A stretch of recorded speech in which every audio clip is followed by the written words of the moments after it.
Hello दोस्तों, नमस्कार। मैं अमितोष पंडित आप सभी का स्वागत करता हूं और आप देख रहे हैं एपी न्यूज। चलिए देखते हैं आज की टॉप 10 न्यूज। अगर आपको ये न्यूज पसंद आता है तो आप ज्यादा से ज्यादा लाइक, शेयर एंड सब्सक्राइब कीजिए, जिससे यूट्यूब ये वीडियो को ज्यादा से ज्यादा लोगों को रिकमेंड करेगी। भिवंडी में कल 16 फरवरी को मेयर और उप महापौर पद के लिए नामांकन फॉर्म भरने की प्रक्रिया शुरू हो गई है। दोपहर 3 बजे से शाम 5 बजे तक उम्मीदवारों ने अपना नामांकन दाखिल किया। विभिन्न राजनीतिक दलों के इच्छुक उम्मीदवार बड़ी संख्या में पहुंचे, जिनमें भिवंडी सेकुलर फ्रंट और समाजवादी पार्टी की नेता व कार्यकर्ता भी शामिल रहे। नामांकन स्थल पर सभी प्रमुख दलों की मौजूदगी देखने को मिली। शाम 5 बजे के बाद अंतिम सूची जारी की जाएगी, जिसमें स्पष्ट हुआ कि मेयर और उप महापौर पद के लिए किस किस उम्मीदवार ने फॉर्म भरा।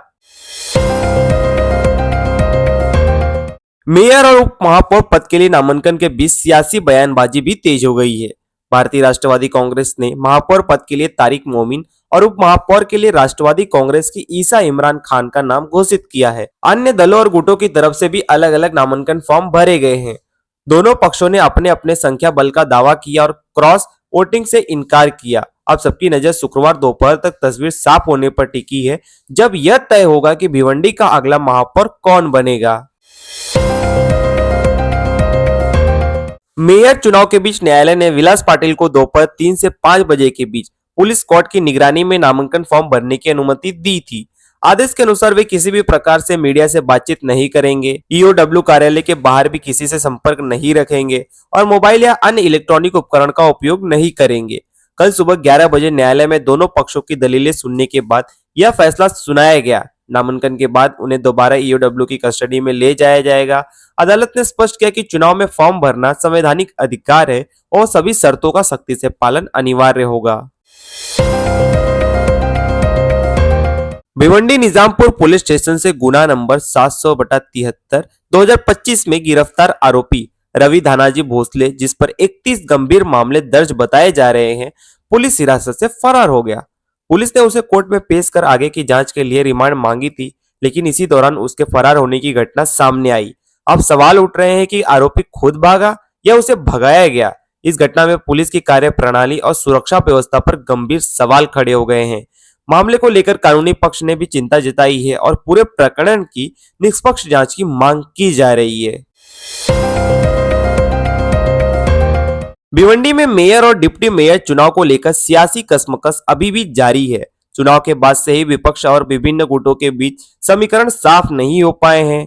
16 फरवरी नामांकन भरने की आखिरी तारीख थी और सभी प्रमुख प्रत्याशी फॉर्म दाखिल करने पहुंचे थे। कोर्ट से अनुमति मिलने के बाद विलास पाटिल भी नामांकन के लिए पहुंचे, जिसके चलते प्रशासन ने कड़ा बंदोबस्त किया था। कई नगर सेवक जो पिछले दिनों नजर में नहीं थे, वे भी अब सामने आ रहे हैं। शहर की राजनीति में बढ़ती हलचल के बीच अब सबकी नजर अंतिम सूची और आगे की रणनीति पर टिकी हुई है।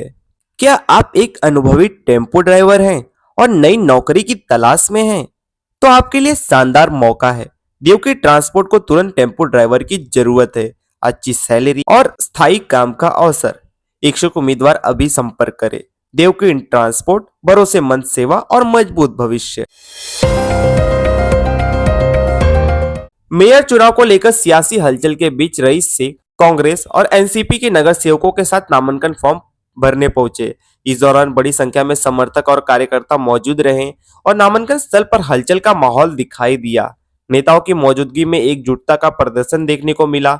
मेयर पद को लेकर अब शहर की राजनीतिक में समीकरण तेजी से बदलते नजर आ रहे हैं और सभी की नजर अंतिम फैसले पर टिकी हुई है।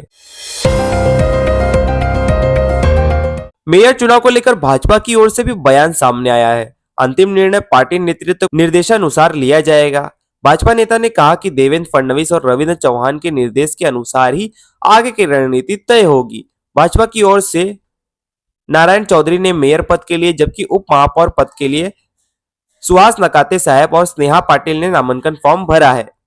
फिलहाल 4 दिन शेष है और पार्टी का कहना है कि शिवसेना भाजपा स्तर पर जो भी निर्णय होगा उसी आधार पर अंतिम रुख स्पष्ट किया जाएगा। मेयर चुनाव को लेकर शिवसेना ने अपने उम्मीदवार घोषित कर दिए हैं।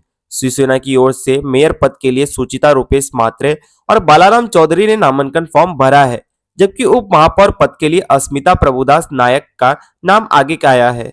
महायुति में शामिल होने के बावजूद भाजपा और शिवसेना दोनों द्वारा नामांकन भरने से राजनीतिक समीकरण जटिल हो गए हैं। पार्टी नेतृत्व ने कहा है कि 20 तारीख को स्थिति पूरी तरह स्पष्ट होगी और उसी दिन अंतिम समीकरण सामने आएगा। अब सबकी नजर आगामी फैसले पर टिकी है। समाजवादी पार्टी ने भी साफ किया कि उनका अंतिम निर्णय पार्टी नेतृत्व के निर्देश के अनुसार होगा।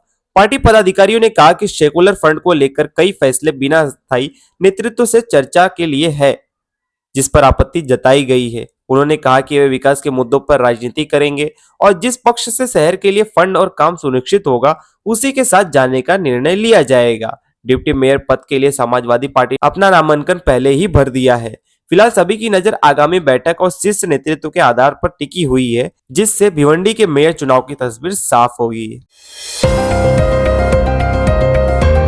मुंबई और महाराष्ट्र के उप मुख्यमंत्री एकनाथ शिंदे ने बताया कि इस वर्ष MMRDA का 48,000 करोड़ रुपए का बजट मंजूर किया गया है, जो 2017-18 के बाद पहला सरप्लस बजट है। उन्होंने कहा कि कुल खर्च का 75% हिस्सा मेट्रो परियोजनाओं और सड़क फ्लाईओवर के निर्माण का खर्च किया जाएगा, जिससे मुंबई महानगर क्षेत्र में ट्रैफिक को बड़ी राहत मिलेगी।